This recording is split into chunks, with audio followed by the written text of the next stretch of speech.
You're a hunter-gatherer 13,000 years ago. No supermarkets, no refrigerators, no Uber Eats.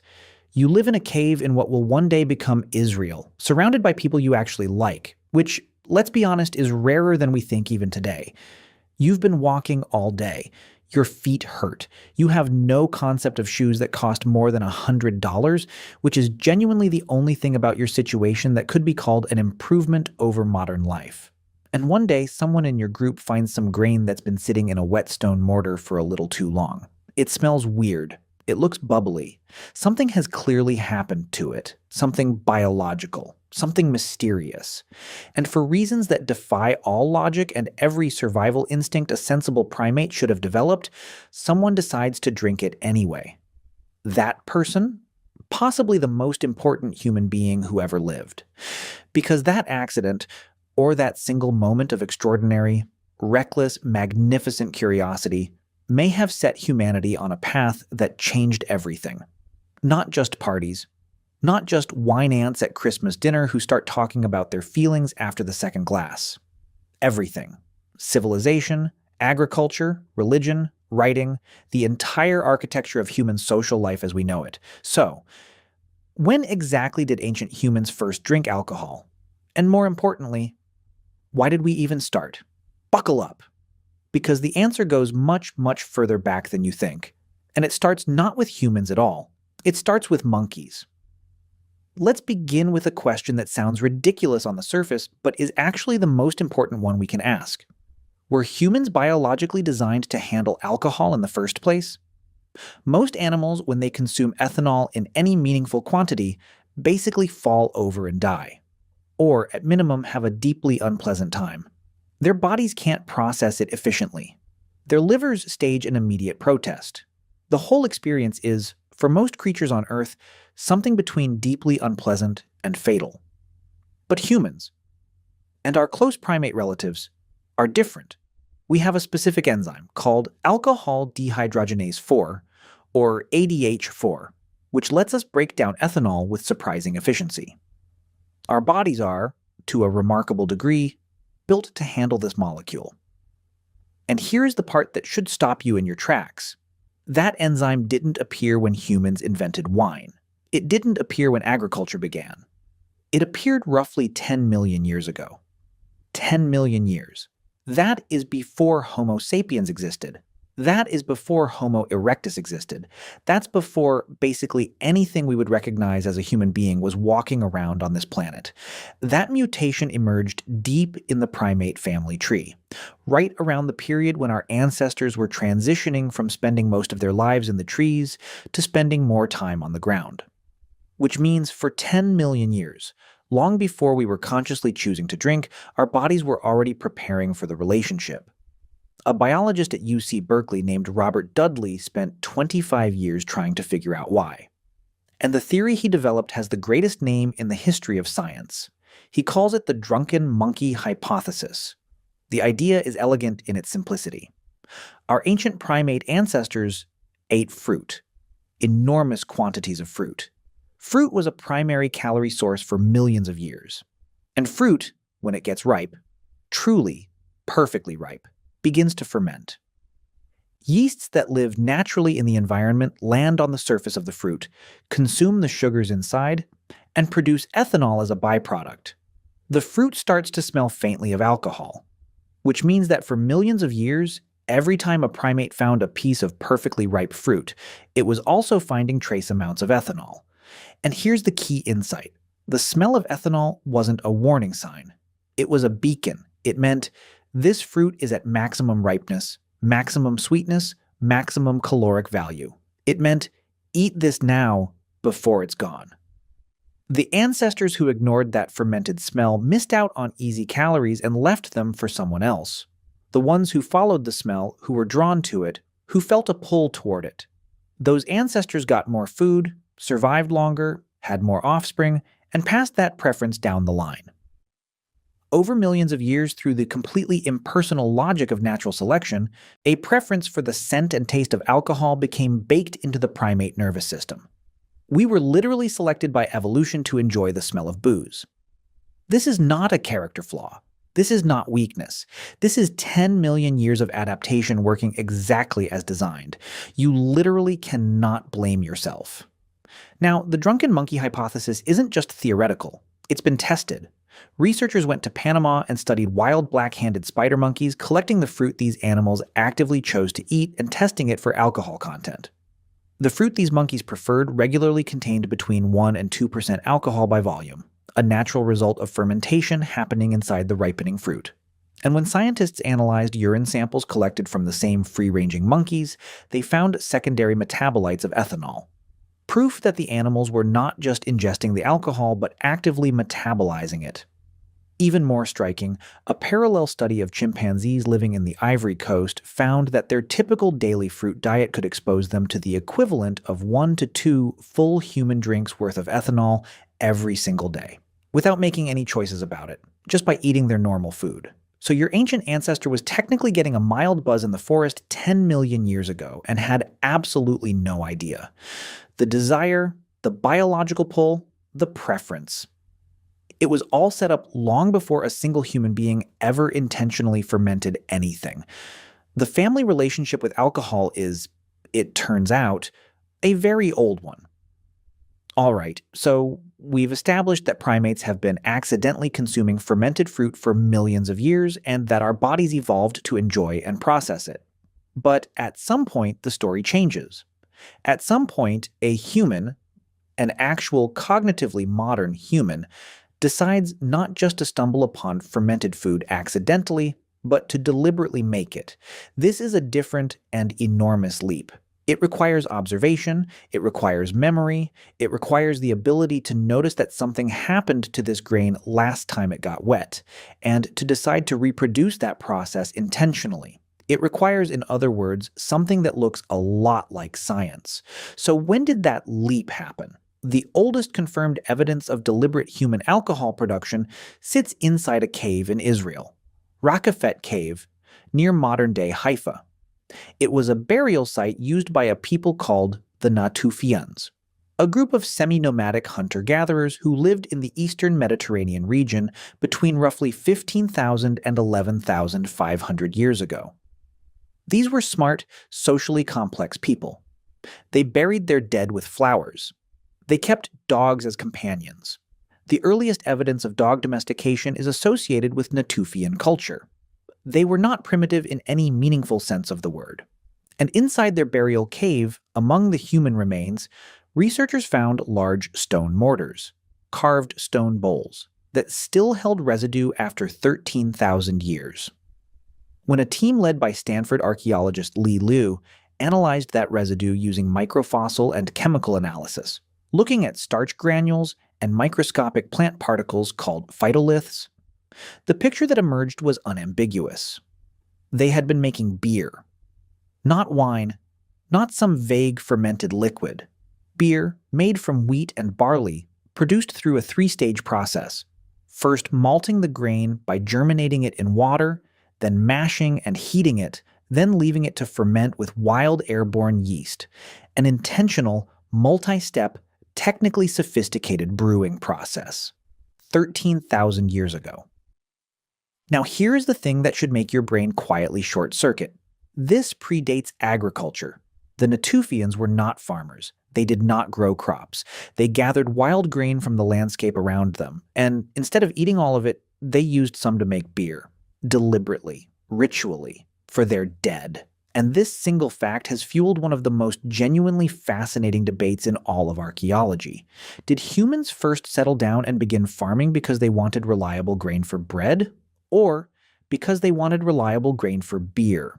The beer before bread hypothesis, championed most famously by archaeologist Brian Hayden, argues that the desire to produce fermented grain beverages reliably and consistently may have been one of the key motivations, possibly the primary motivation, behind the agricultural revolution.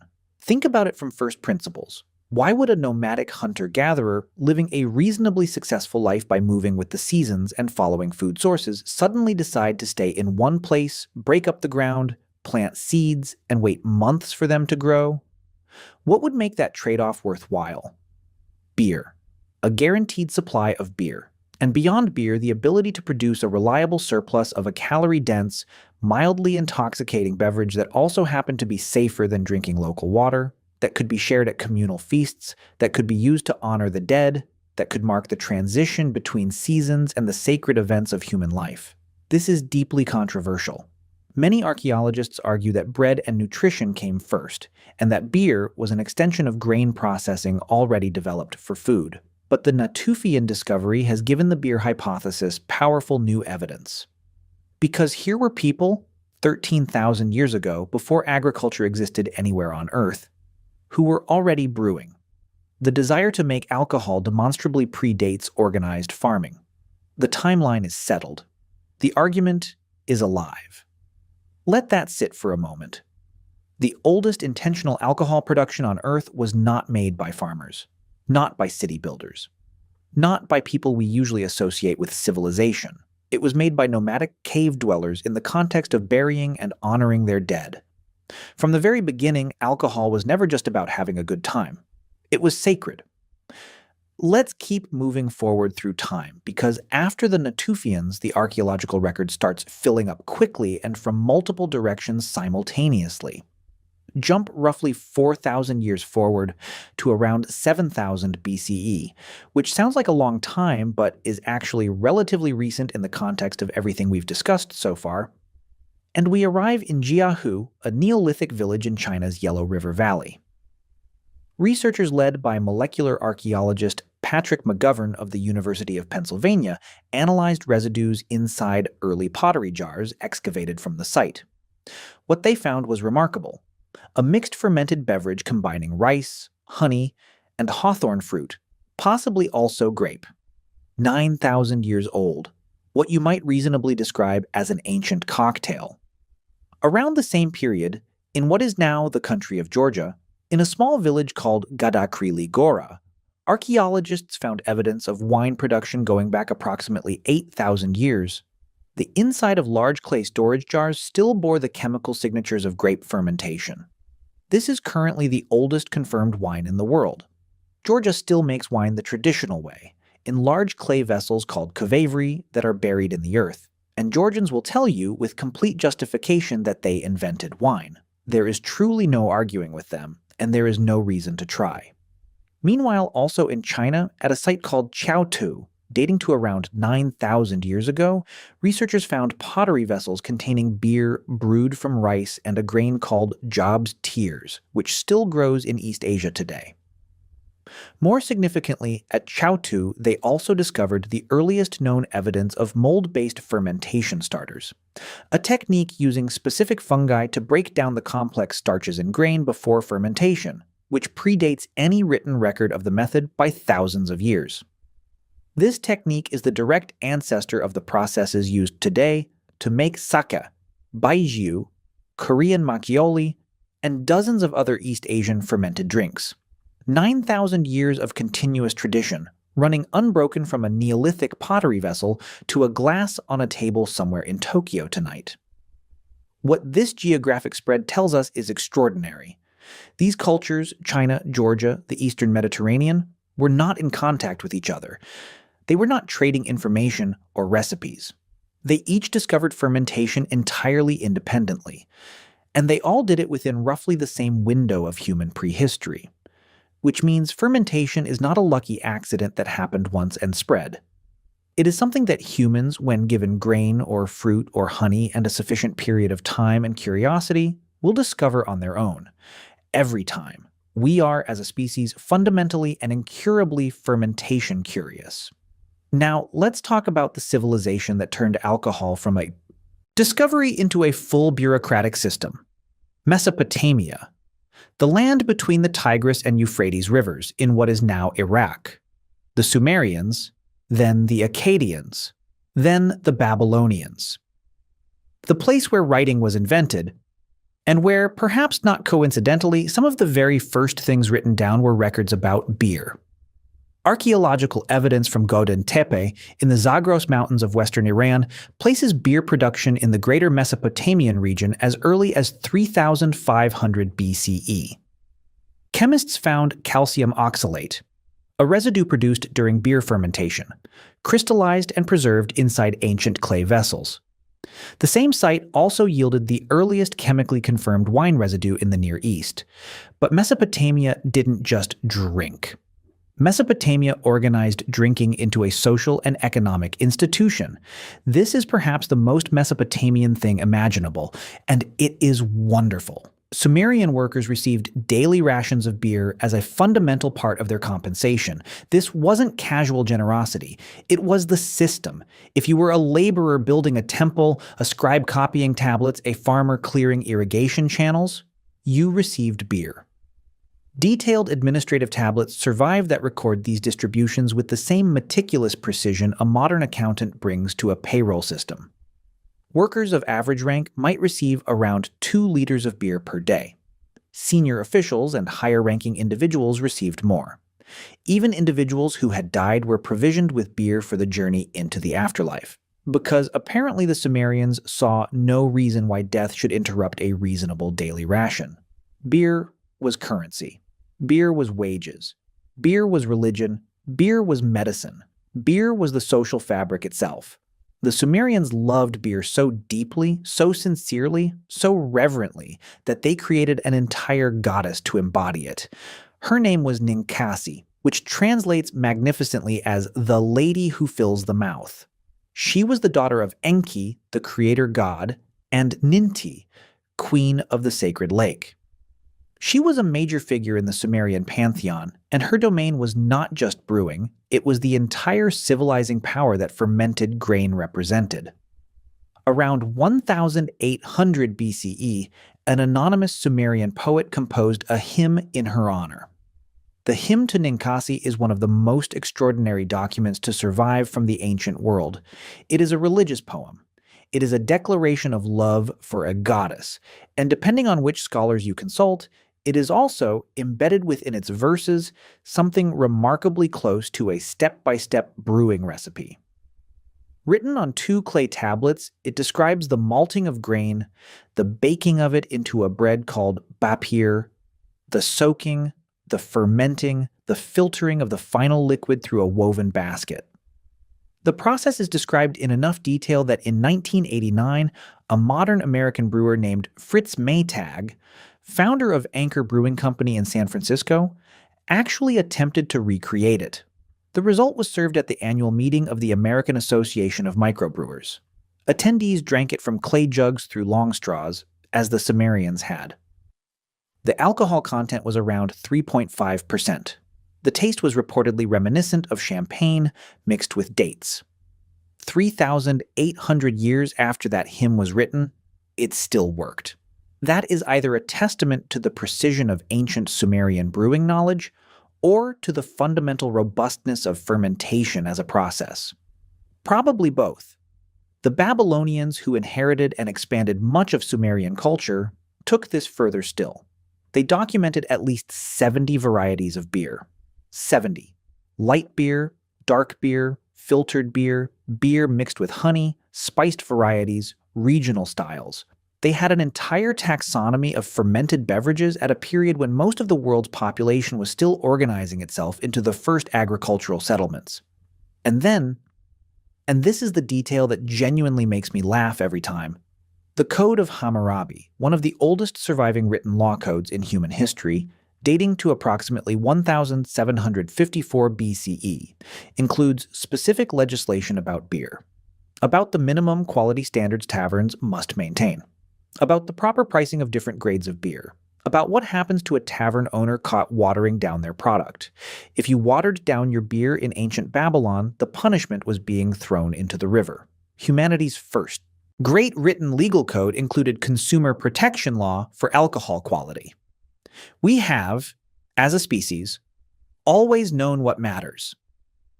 Egypt deserves its own chapter in this story, because the Egyptians were doing something slightly different, and in many ways more interesting. Ancient Egyptians consumed both beer and wine, and both were completely central to their religious and daily lives. The workers who built the pyramids, not slaves, as decades of Egyptological research has established, received regular rations of beer and bread as the foundational elements of their diet and their pay. Egyptian beer, made primarily from emmer wheat, was thick, nutritious, and low in alcohol by modern standards. In a climate where Nile water could carry dangerous pathogens, a fermented beverage with its natural antimicrobial properties was often genuinely safer to drink. Beer was, in a very real sense, public health infrastructure. Wine, however, was prestige. Wine was for the elite, for high ceremony, for offerings placed before the gods, and for the burial chambers of pharaohs. When archaeologists excavate royal Egyptian tombs, they find wine jars, sealed and labeled. Labeled not just with the vintage year, but with the vineyard of origin, and, in some cases, the name of the chief vintner responsible. The world's oldest wine labels, sitting in tombs sealed for 3,000 years. The Egyptians attributed the gift of beer to Osiris, god of the dead, of resurrection, of the eternal cycle of life and renewal. Not as a curse, as a civilization-building gift. Beer, in Egyptian theology, was one of the things that made humans human. Alongside bread and medicine, it was a pillar of civilized life. And here is the thread that runs through all of this. From the Natufians, to Sumer, to Egypt, to ancient China. In virtually every culture, in every archaeological context where we find the earliest evidence of intentional alcohol production, it is tied to ritual, to the sacred, to death and burial, to offerings and prayers, to the transition between the world of the living and whatever comes after. The Natufians brewed beer in a burial cave to honor their dead. The Sumerians dedicated an entire goddess to brewing and distributed beer as a fundamental part of religious life. The Egyptians offered wine to Osiris at the border between this world and the next. Ancient Chinese burial sites from 9,000 years ago contain painted pottery vessels that held beer made for the deceased. The earliest alcohol production we can identify across the entire span of human archaeology, on every continent where it has been studied, is fundamentally bound up with the spiritual, the communal, and the sacred. This is not a coincidence. There is something about altered states of consciousness, about the loosening of ordinary perception that a fermented beverage provides, that humans have consistently understood to be meaningful, to be a doorway, to represent a moment of stepping outside the ordinary bounds of individual experience and touching something larger. Whether you interpret that spiritually or neurologically or purely socially, the pattern is real. Humans didn't invent alcohol as a way to forget their problems after a long day of prehistoric agriculture. They invented it, or rather discovered and cultivated it, as a way of marking the moments that matter most. Birth, death, harvest, prayer, the turning of seasons, the binding of communities together. So, when did ancient humans first drink alcohol? The complete answer spans an almost incomprehensible range of time. The biological foundation, the genetic machinery that lets us metabolize ethanol, the enzymatic preference that makes us seek it out, was laid 10 million years ago in the primate ancestors we share with every living ape and monkey on Earth. Our bodies were shaped by millions of years of finding fermented fruit in the forest before a single human being ever consciously decided to make a drink. The first intentional production, 13,000 years ago. Confirmed in a cave in Israel by hunter-gatherers who brewed beer as an act of devotion to their dead. The spread across civilizations, the following several thousand years independently and simultaneously, in China, Georgia, Iran, Mesopotamia, Egypt, and beyond. From there, the trajectory is relatively well documented. Beer rations in Sumer, wine in Egypt's royal tombs, hymns to brewing goddesses, law codes, protecting the quality of tavern pours, and an unbroken chain of fermentation knowledge that connects a Neolithic pottery vessel to every bar, winery, brewery, and kitchen in the world today. The next time someone passes you a drink, take a moment to appreciate the full weight of what you're holding. That glass is connected through an uninterrupted chain of human curiosity and ritual and survival and community, all the way back to a hunter-gatherer standing in a cave 13,000 years ago, tasting something strange and uncertain and finding it, against all reasonable expectations? Good. And behind that, another 10 million years of monkeys in the forest following the smell of something sweet and slightly wrong and deciding every time to go toward it. Humanity didn't stumble into alcohol by accident. We grew toward it, the way a plant grows toward light. Okay, I'm off now. I'm gonna get completely drunk. In the meantime, click on the next video. Bro, please, just click. See you soon.